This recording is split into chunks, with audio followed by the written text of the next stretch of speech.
بسم الله الرحمن الرحيم.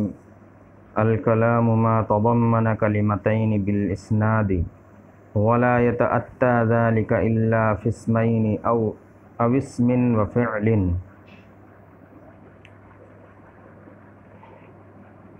کلام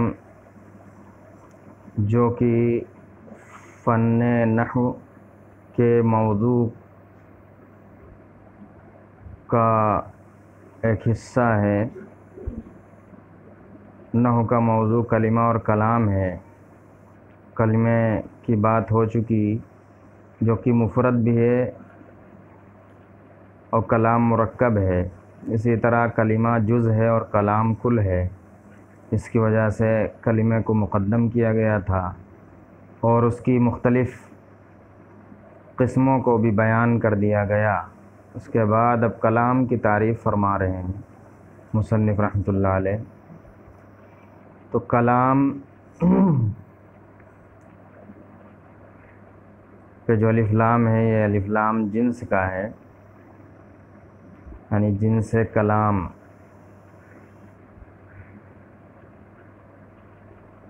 وہ جنس کا جب الف لام داخل ہوتا ہے کسی اسم پر تو اس کے مدخول سے مراد اس کی ماہیت اور اس کی جنس ہوتی ہے، افراد مراد نہیں ہوتے.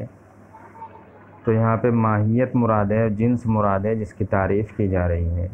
اور تعریف ہمیشہ جنس یا ماہیت ہی کی ہوتی ہے، افراد کی نہیں ہوتی. تو جو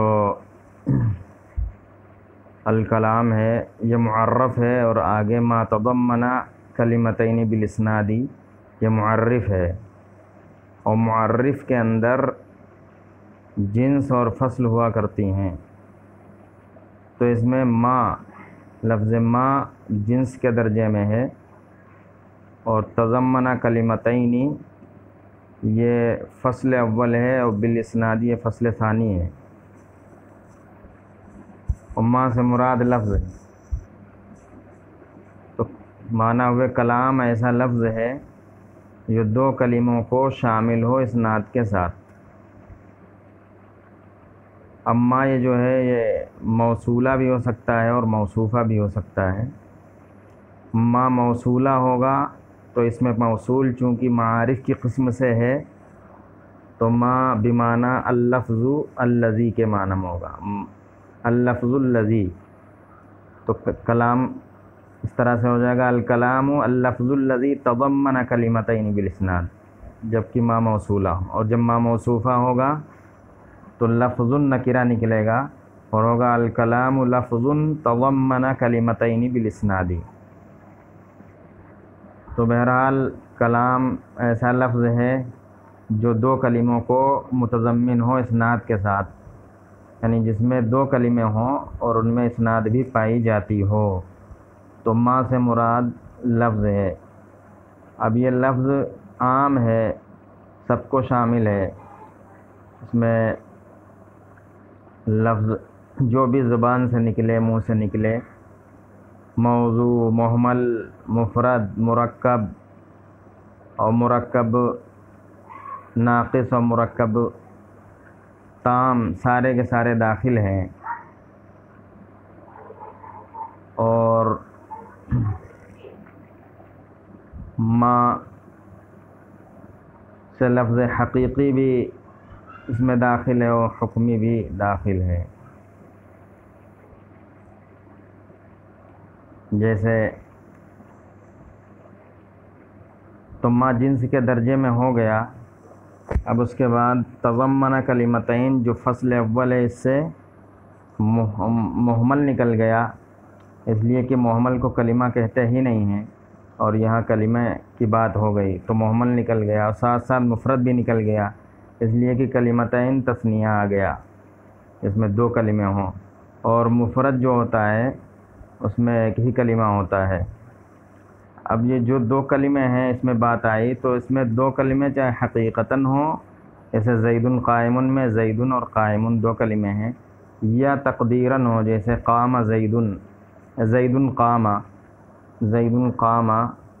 تو اس میں دو کلمے اس میں بھی ہیں اضرب جب کہا جائے اضرب تو اس میں بظاہر حقیقت میں ایک ہی کلمہ اضرب، لیکن اس کے اندر تقدیراً ایک اور چیز ہے پوشیدہ، وہ انت ضمیر ہے، تو حقیقتاً اور تقدیراً دونوں ہو گیا۔ اور ایک اس میں یہ بات بھی ہے کہ چاہے حقیقتاً ہو چاہے حکماً ہو، حکماً کی مثال یہ ہے جس میں کوئی حقیقت میں کوئی لفظ نہ ہو لیکن اس کو لفظ کے حکم میں لے لیا گیا ہو، جیسے کہا جائے دیزن محملن، زید کا الٹا کر کے دیز جب کہا جائے تو یہ کوئی لفظ نہیں ہے، کلمہ نہیں ہے، لیکن اس پر حکم لگایا گیا محملن، دیزن محملن، یہ جملہ صحیح ہے۔ تو یہاں پہ یہ کہا جائے گا کہ دیزن حقیقتاً لفظ نہیں، کلمہ نہیں ہے، بلکہ یہ ھذا اللفظ کے معنی میں کی تعویل میں ہے، تو اس کو لفظ کے حکم میں رکھ لیا گیا ہے، اس طور پر یہ ہو جائے گا حکماً، حکمی، کلمہ حکمیہ، حقیقیہ نہیں۔ اچھا، تو تضمنہ کلمتین سے موضوع اور مفرد نکل گئے، لیکن ابھی مرکب ناقص داخل ہے جو کہ بالاسناد سے نکلا۔ بالاسناد کہہ دینے سے مرکب ناقص نکل گیا، اس لیے کہ اس میں اسناد نہیں ہوتی، یا اسناد ہوتی ہے تو وہ ناقص ہوتی ہے، جیسے مضاف مضاف الیہ میں جو نسبت ہوتی ہے وہ نسبت ناقص ہوتی ہے، تام نہیں ہوتی۔ تو اسناد جب کہا تو اسناد کی تعریف سمجھیے۔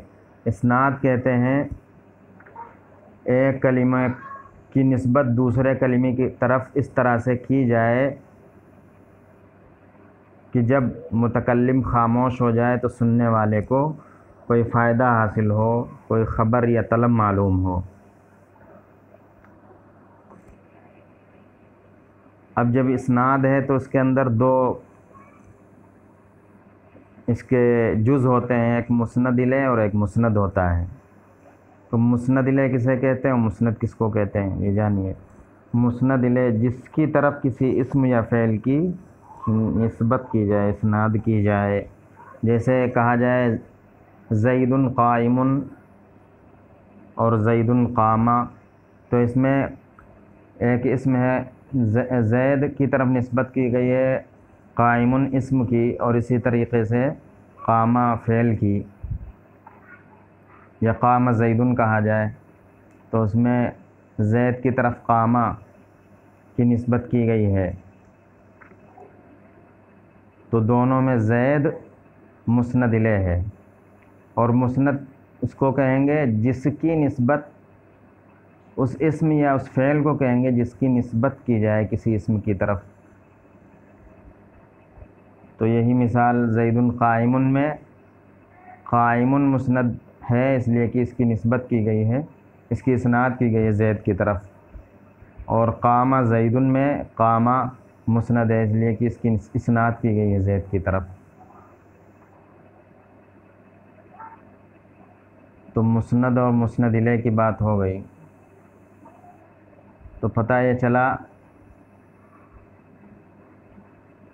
کہ کلام ایسا لفظ ہے جو دو کلموں کو شامل ہو، دو کلمے چاہے حقیقتاً ہو یا تقدیراً، ایک حقیقتاً ہو ایک تقدیری ہو، یا ایک حکماً ہو اور ایک حقیقت میں ہو، اور ساتھ ساتھ اسناد بھی پائی جاتی ہو۔ اب یہاں پہ ایک چیز اور سمجھیں کہ کیا کلام اور جملہ ایک ہی چیز ہوتی ہے، یا کلام اور جملے میں کچھ فرق ہے؟ تو بہت سے لوگوں نے کہا کہ ایک ہی ہے، لیکن بعض لوگوں نے یہ بھی کہا کہ کلام خاص ہے اور جملہ عام ہے، عموم خصوص من وجہین کی نسبت ہے دونوں میں۔ تو کلام خاص اور جملہ عام ہے، اور خاص کا مطلب یہ ہوا کہ کلام سے وہی اسناد مراد ہوتی ہے جو مقصود ہوتی ہے، جیسے زید قائم، اس میں کہیں گے یہ کلام ہے، لیکن اس میں جملہ اس کو بھی بولتے ہیں جس کی اسناد مقصود نہ ہو، جیسے مثال کے طور پہ کہا جائے زید قائم ابوہ، تو زید قائم ابوہ، قائم کی اسناد ہو رہی ہے ابوہ کی طرف، لیکن یہ اسناد یہاں پہ مقصود نہیں ہے، مقصود ہے زید کی طرف قائم ابوہ کی اسناد، لہذا قائم ابوہ کو جملہ کہہ سکتے ہیں، کلام نہیں کہیں گے، اور کلام زید قائم ابوہ پورے کو کہیں گے۔ اسی طریقے سے جملہ اس کو بھی کہہ سکتے ہیں کہ اس میں اسناد مقصود نہ ہو، یہ بات آپ نے سمجھی۔ تو شاب قرناہا وغیرہ، جب جملہ کسی کا نام رکھ دیا جائے تو اس میں اسناد ہوتی لیکن وہ مقصود نہیں ہوتی، جملہ کہلائے گا لیکن کلام وہ نہیں کہلائے گا۔ اب اس کے بعد جب یہ پتہ چل گیا کہ دو کلمے ہوں گے کلام میں، تو اب فرما رہے ہیں کہ کلام حاصل نہیں ہوتا مگر دو اسموں یا ایک اسم اور ایک فعل کے ضمن میں، یعنی کلام تبھی ہوگا جب دو اسم پائے جائیں یا ایک اسم اور ایک فعل ہو۔ اس کی ظاہری طور پر 6 شکلیں بنتی ہیں، سمجھ میں آتی ہیں اگر آپ دیکھیں، کیونکہ کلمے کی 3 قسمیں ہیں، اسم، فعل اور حرف۔ تو اب جب قیاس کریں گے تو پتہ چلے گا کہ 2 اسم بن جائیں، 2 اسم مل کر کلام ہو جائیں، یا 2 فعل بن کر کلام ہو، یا 2 حرف بن کر کلام مل کر کلام ہو۔ 3 شکلیں یہ ہوئیں، پھر ایک اسم اور ایک فعل مل کر کلام بنے، اور ایک حرف اور ایک اسم مل کر کلام ہو، ایک فعل اور ایک حرف مل کر کلام ہو۔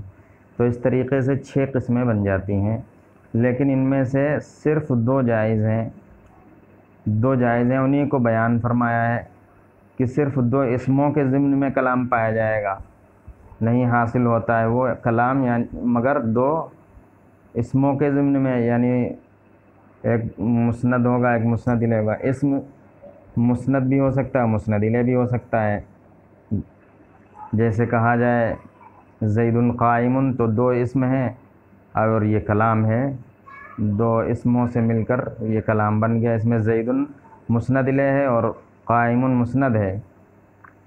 اسی طریقے سے ایک اسم اور ایک فعل ہو تو وہاں پہ بھی کلام متحقق ہو جائے گا، کلام حاصل ہو جائے گا۔